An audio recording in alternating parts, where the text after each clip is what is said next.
오늘은 신명기 22장 5절에서 12절 말씀으로 순리와 상식이란 제목으로 하나님 말씀 나누겠습니다.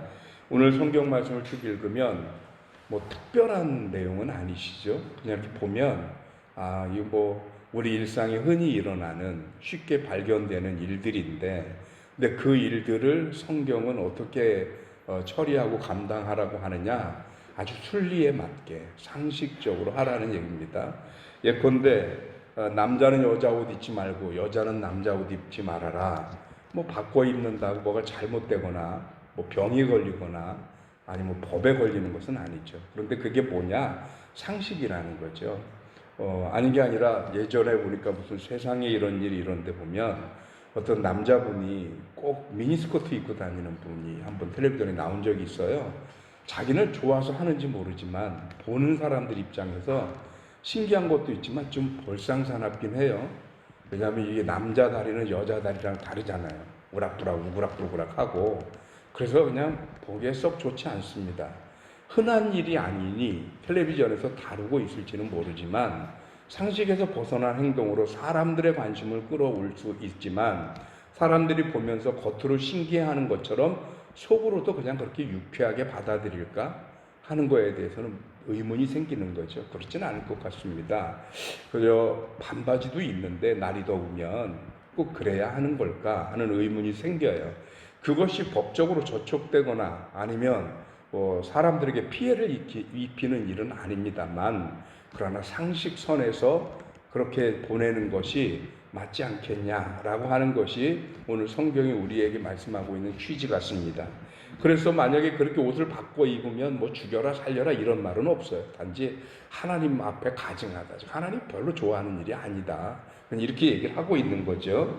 그런가 하면 어미 새와 새끼 새 혹은 알이 같이 발견됐을 때 한꺼번에 다 취하지 마라 하는 말씀도 마찬가지예요.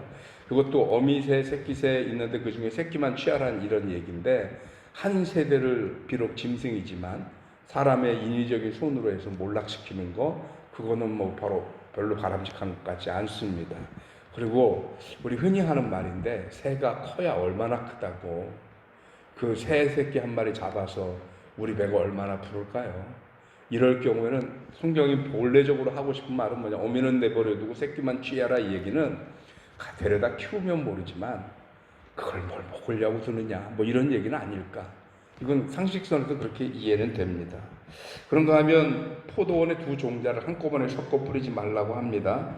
그리고 소와 나귀를 한 번에 겨리지 마라. 무슨 얘기냐면 밭을 갈 때 소 두 마리가 이렇게 끓는 경우가 있잖아요. 근데 그거를 나귀하고 소를 섞어서 쟁기를 끌거나 그러지 말라는 얘기입니다. 왜 그러냐면 나귀나 소는 생김새도 다르고 종도 다르지만 생활 습성 또는 행동하는 습성 자체가 완전히 다릅니다.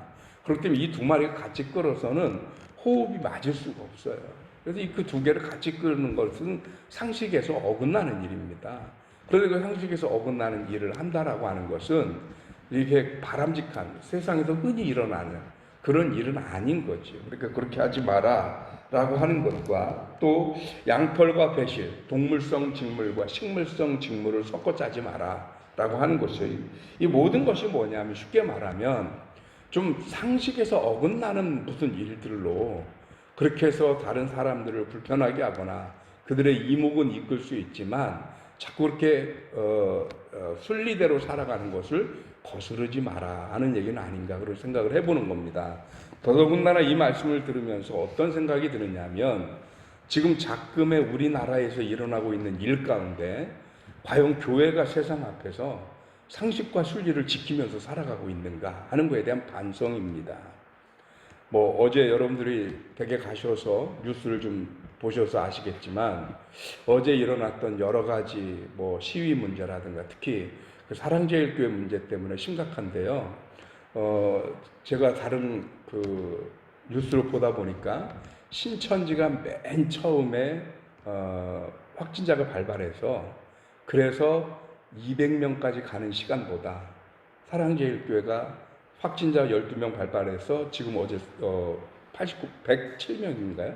거기까지 갔는데 시간이 좀 더 빠르다고 그럽니다. 확장 속도가. 그런데 더 심각한 게 뭐냐면 사랑제일교회를 포함한 15일 날 있었던 광화문 집회 때문에 그때 모인 인원이 예를 들어서 신천지 같은 경우는 대구나 어디 이렇게 좀 한정적인 인원들인데 그런데 전국교회에서 다 왔거든요. 그래서 이 확산 속도가 만약에 신천지와 이렇게 견주어 본다면 훨씬 빠를 수 있고 훨씬 광범위할 수 있다라는 겁니다. 그런데 그저께 15일날 집회가 법원으로부터 부분적으로 허가받았을 때는 뭐냐? 그렇게 하라고 허가받은 게 아니고요. 100명 이내에 2m 이상 거리 지키고 마스크 쓰면서 하라고 허가를 해준 거예요. 그 법원도 그걸 그들이 지킬 거라고 생각하고 허가를 해줬는지에 대한 것도 상식적으로 좀 납득이 되지 않지만 그런데 어제 정작 모인 거 보니까 2m에 다닥다닥 붙었었죠. 마스크 쓴 사람 별로 없고요. 구호하고 소리 지르고 찬송가 부르고 그리고 거기 뒤에 앉아서는 서로 음식을 나눠 먹었습니다. 상식과 순리가 지켜준 게 단 한 개도 없어요. 단 한 개도. 누누이 말씀드리지만 정치적인 견해에 다를 수 있어요. 내 뜻을 표현할 수도 있어요. 그런데 지금 상황인 만큼 엄중하게 상식과 순리는 지켰어야 하지 않을까. 만약에 이대로 신천지 때처럼 만약 하루에 정말 막 800명씩 500명씩 이제 확진자가 나오기 시작하면 교회가 세상을 향해 무슨 말을 할 수 있으며 세상은 교회를 어떻게 생각할까 하는 거죠.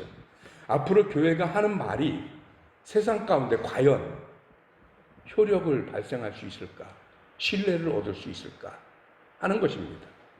더 이상 우리가 이렇게 얘기하면 안 됩니다. 대다수의 교회는 안 그런데 몇몇 교회만 그렇습니다.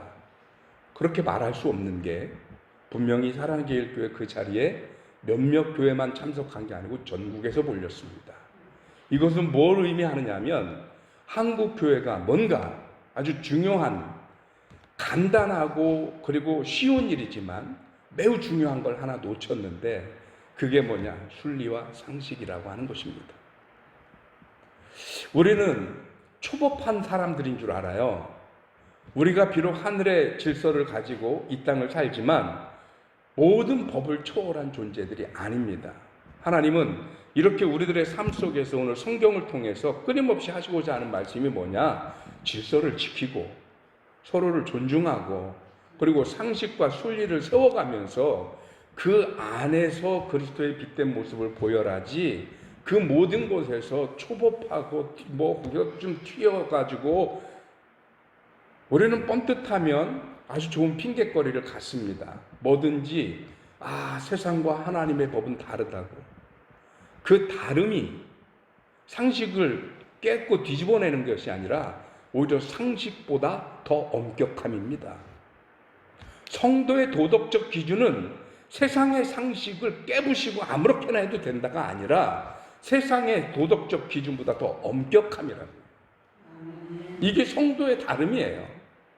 그래서 성도들이 성도다워지는 것은 세상으로부터 손가락질 받는 게 아니라 오히려 인정받는 일인 거죠. 그렇잖아요. 세상에서는 들키지만 않으면 죄가 아니에요. 근데 성도는 어때요? 안 들켰어도 내 스스로가 하나님 앞에 회개하고 자복하고 내가 직접 행동에 옮기는 죄는 아니었지만 형제를 마음속에 미워한 것만 가지고도 죄책감 가지고 하나님 앞에 엎드려 회개하는 게 성도 아닙니까? 그러니 세상의 상식과 순리 그거보다 훨씬 더 엄격한 삶의 기준이 성도들에게 있는 거란 말입니다. 성경을 통틀어서 어디를 보세요. 세상의 순리와 상식을 뒤엎으라고 하는 그런 말이 없어요. 하나님의 역사하심이 가끔은 초월적일 때가 있어요. 자연적 현상을 뛰어넘을 때 해 그림자가 뒤로 간다든가 물 위를 건넌다든가 그런데 그 일의 결과가 상식을 뒤엎는 몰상식한 결과들이 아니란 말입니다. 그렇다고 한다면 오늘 교회들이 이 상식만 지켜도 세상을 향한 선교의 문이 좀 더 열려지지 않을까 하는 생각을 해봅니다. 오히려 이 상식을 교회가 지키지 않으니까 요즘 젊은 친구들은요 교회 다닌다 그러면 천연기념물 쳐다보듯이 쳐다봐요. 요즘 대학생들 앞에서는 교회 다닌다고 하면 너 아직도 교회 다녀? 이런 식으로 얘기를 한다니까요. 왜 그럴까요? 그들이 생각할 때 교회를 다니는 것은 적어도 자신들의 문화 속에서는 좀 신기한 일이에요. 그들의 상식으로 이해되지 않는 일이란 말이에요. 왜요? 교회가 그 상식의 틀을 잡고 이뤄가고 있기 때문입니다. 사실 말씀을 묵상하면서 어제 나눈 말씀이 있고 그 다음 말씀이 있어서 이게 너무 평범한 말씀들이기 때문에 그냥 넘어갈까 생각하다가 2번, 3번, 4번 읽으면서 이 말씀이 구태여기 기록되어 있는 이유가 뭘까 생각을 해봤더니 성경에 쓸모없는 말씀이 어디 있어요? 이 말씀이 우리에게 주는 아주 중요한 메시지가 하나 있겠다 싶었습니다.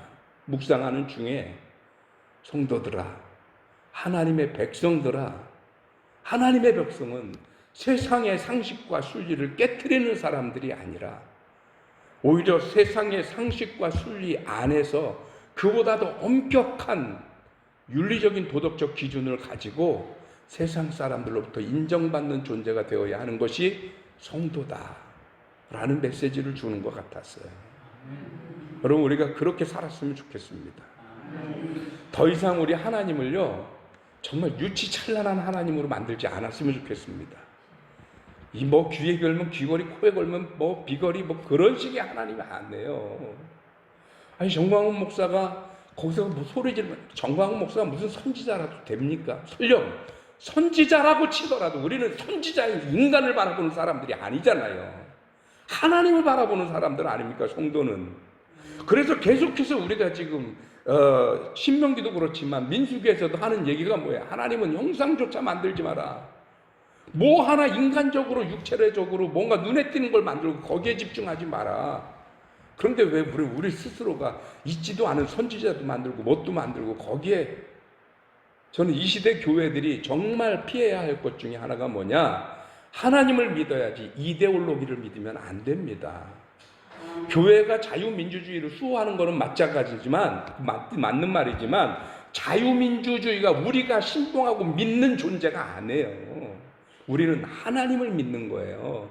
그 하나님이 우리에게 자유와 민주주의를 지킬 수 있는 길을 허락하시는 건데 자꾸 우리는 이 이데올로기예요. 그러다 보니까 어떻게 되냐면 하나님 외에 다른 모든 신들은 우상이고 마귀가 되는 것처럼 자유민주주의 외에 다른 모든 가치는 우상이 되고 마귀가 되니까 우리가 자꾸 이 흑백 논리, 이분법적인 논리 안에 있단 말이에요. 민주주의를 신뢰하는 것은 내 신념일 수 있어요. 내 가치일 수 있어요. 소중한 겁니다. 여러분 지키셔야 합니다. 그러나 신앙에 있어서 우리가 섬기는 것은 민주주의도 아니고 자유주의도 아니고 자본주의도 아닌 하나님을 섬기는 거죠.